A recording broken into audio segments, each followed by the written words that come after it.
So today's topic of discussion is pollination.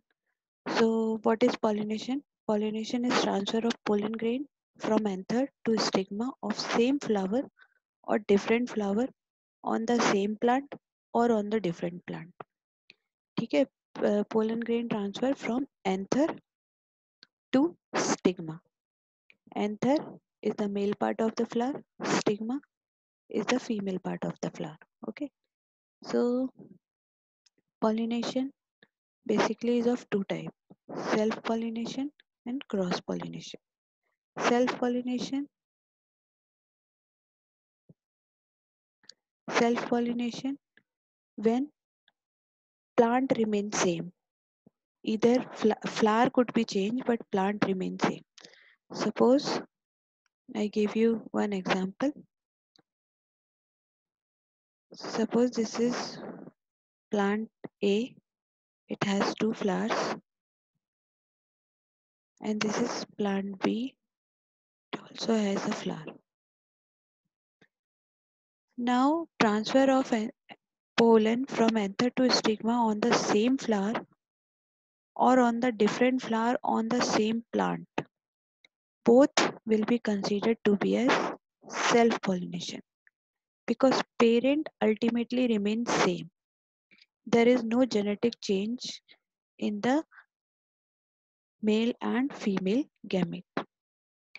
But when the plant change, when the pollen grain transfer from anther to stigma to the flower on a different plant, when parent plant change, then this type of pollination will be considered as cross pollination. So as discussed, self-pollination is of two types, autogamy and geitonogamy. Autogamy, same same flower, transfer of pollen from anther to stigma on the same flower. This is known as autogamy. Geitonogamy. Geitono is neighbor, gamy is marriage. So when pollen transfer from anther to stigma of a neighboring flower, but the plant remains same. So this type of pollination is known as geitonogamy. And cross pollination, when plant is changing from A to B, the pollens are transferring from plant A to plant B. So this type of pollination is known as xenogamy. So both geitonogamy and xenogamy are considered allogamy. So autogamy, when the flower remains same. Allogamy, when flower changes. Geitonogamy, when flowers are different but parent plant remains same. Xenogamy, when entire genetic constituent change, both the parents change. Then in autogamy, two type of pollination can be possible: chesmogamous or chesmogamy and clistogamy. Okay. So what is chesmogamy? So chesmogamy flower, they are open and showy with open petal encircling exposed reproductive part. Open marriage. It is known as open marriage. It is actually chesmogamy and clistogamy. These are the two type of pollination depending upon the shape of flower. So chesmogamous flower are very showy and open. So they are open for both self-pollination and cross-pollination. So both self-pollination and cross-pollination can occur in chesmogamous flower. But clistogamous flower are typically meant for autogamy because they are closed. They remain closed. So when they remain closed, flower remain closed, and uh, reproductive part remain enclosed in the floral wall hole. So pollen can be transferred to the from the anther to the stigma of the same flower only, because this flower never opens. It always remain closed.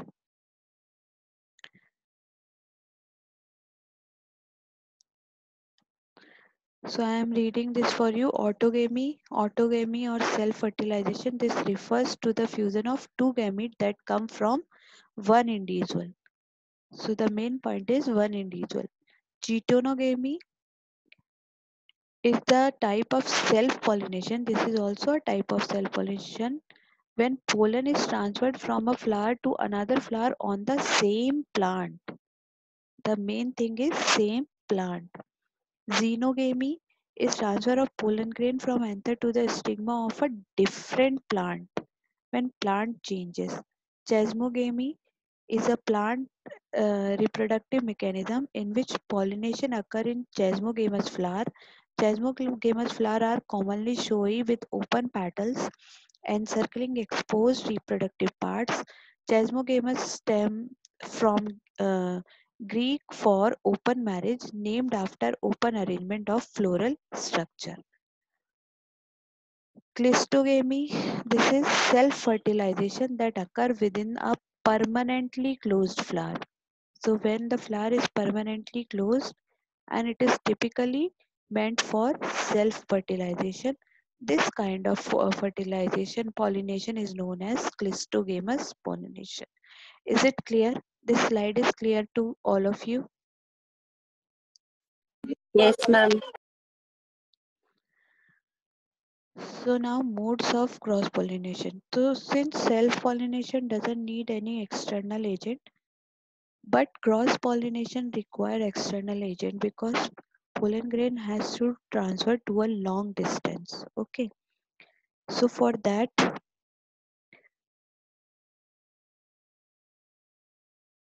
just hold a second. Yes. So for cross pollination, many agents are required. On the basis of the agents, this cross pollination is of 5 types. Anemophily, when the agent is air. Hydrophily, when the agent is water. Entomophily, when the agent is insect. Ornithophily, when the agent is bird. Chiraptophily, when the agent is bat. So we will see now one by one. So how anemophilous plants look like. So anemophilous plants are basically colorless because air is a mechanical agent. It is not a living agent. So air need not to be attracted. So the flower need not to be very showy. They are colorless. Odorless. Again they are odorless. Why they are odorless? क्योंकि air को attract करने की कोई जरूरत नहीं होती है और क्योंकि ना तो वो कलरफुल होते हैं ना ही उनमें से कोई स्वीट फ्रेगनेंस आ रही होती है और ना ही उनमें से नेक्टर प्रोड्यूस होता है. ठीक है. Pollen grains are light. They are light, small, dusty, dry, smooth, and unwettable, and winged. So why they are light, small, dusty, dry, smooth, unwettable, and winged? So that they can be easily carried out with the air.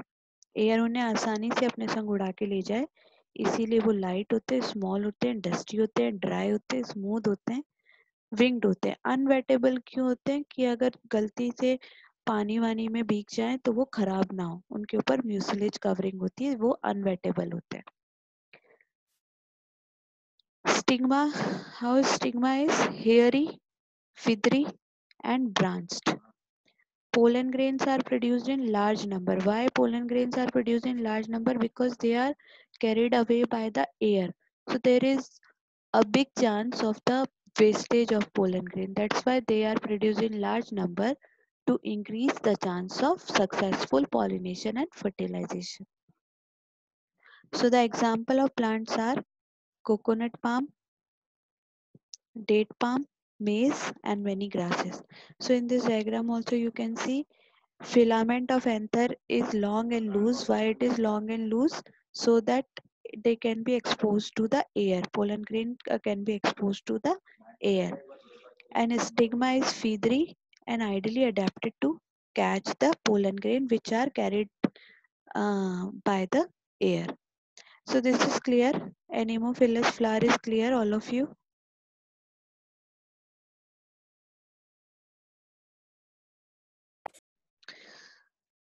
And hydrophilus flower. So hydrophilus flower, the flower which are pollinated by the water. So the Vallisneria is the example of hydrophilus flower. So in Vallisneria there are typically two type of flower, staminate flower and pistillate flower. In the starting of this chapter, I have told you what are the staminate flower, the flower which contain only the male part, and pistillate flower are the flower which contain only the female part. Okay, so the flower are small and inconspicuous. So why they are small and inconspicuous? So because they water need not to be attracted. Water is again a mechanical agent. Then again nectar and odor is absent. So nectar and odor are basically to attract insect because they are living thing. Water, air, they need not to be attracted. That's why they are nectar, odor, color are absent in the flower which are pollinated by water or air. Then their pollen grains are light and non-wettable. Why non-wettable? So that they could not get destroyed by the water. Long and sticky stigma. Why stigma is long and sticky? So that they can catch the pollen grain which are freely floating on the surface of water. There is a term epihydrophily. So what is epihydrophily? When pollination occurs on the surface of water. As you can see here, the pollination is occurring on the surface of water. This is pollination. It is occurring on the surface of water. So this kind of pollination is known as epihydrophily. Epi is up on the surface of water. So examples are Vallisneria, Hydrilla and Elotes. Okay, clear? Yes, ma'am. Chalo. Next is entomophilous flower. So the flower which pollinate by insect. They are known as entomophilous flower. Now insects are living organisms. They need to get attracted. So the flowers are very much showy and brightly colored, yellow, red, orange, blue.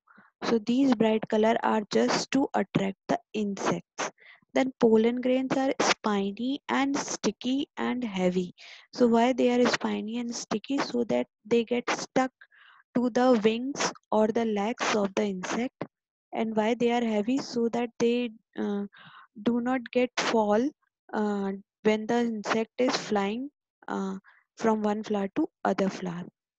Stigma is also sticky. So why stigma is sticky? So that when insects sit on the female flower, so the stigma can catch the pollen grain which are present on the wings or the legs of the insect, and they produce nectar. So why do they produce nectar? So that insects sit on the flower to suck the nectar, and during that nectar sucking they transfer the pollen grain from one flower to other flower. Now ornithophilous flower, the flower which are pollinated by birds. So again birds are living organism. So the flowers are very brightly colored. So and their floral parts are leathery. So why the floral parts are leathery? Because birds are big, they can destroy the floral part. So to protect those floral parts, the floral parts are leathery. Then they secrete abundant of watery nectar. So birds are also fond of nectar. So they produce nectar so that bird sit on the flower to eat its part or to suck the nectar, and in that sucking of nectar they transfer the pollen grain from one flower to other flower. Then scent is often absent. So why scent is absent? Because birds are not sensitive to the scent. They cannot perceive the scent. That's why scent special odor is absent. Chiroptophilous flower, the flower which are pollinated by bats. So first of all, the flower which are pollinated by bats, they bloom during night. Why they bloom during night? Because bats are out during night only. So the flower also bloom during night. They don't bloom during day. Then they are not colorful. Why they are not colorful? Because the bats cannot see the color. So that's why the flower are not colorful. But they produce strong nectar, strong odor, because bat can perceive odor and they attract towards the odor. So the flowers produce strong odor. Okay, clear this thing. Ma'am, So next topic is outbreeding devices. So what are the outbreeding devices? Outbreeding devices are the mechanism which are developed in the flower to promote cross pollination. So nature itself promote cross pollination over self pollination, because in self pollination there is no change in the genetic constitution mm, of the offspring. So this is not a favorable condition to the nature. Nature always wants change. So to adapt that change, nature always supports cross pollination. So there are some outbreeding devices like diclini. Flowers are unisexual. So as you see, um, there are many flowers which are unisexual, like Vallisneria. Vallisneria have unisexual flower. Pistillate and staminate flower are different. So when the flower is unisexual, obviously the self-pollination will not be able to occur. Prepotency. What is prepotency? Prepotency is when pollen grain of another flower germinate more rapidly over the stigma than the pollen grain of the same flower. Suppose this is stigma.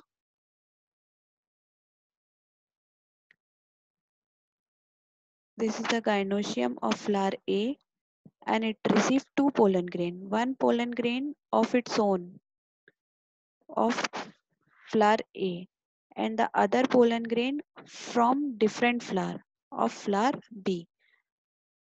Now this B will germinate more rapidly and it produce more rapidly the pollen tube in compared to A. A will be slower.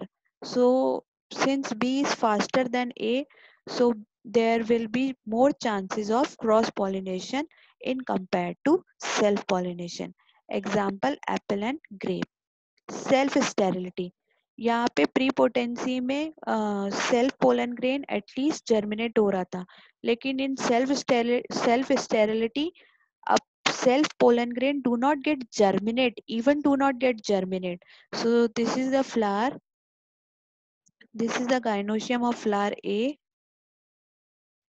and it received two pollen grains, one from itself and other from another flower B.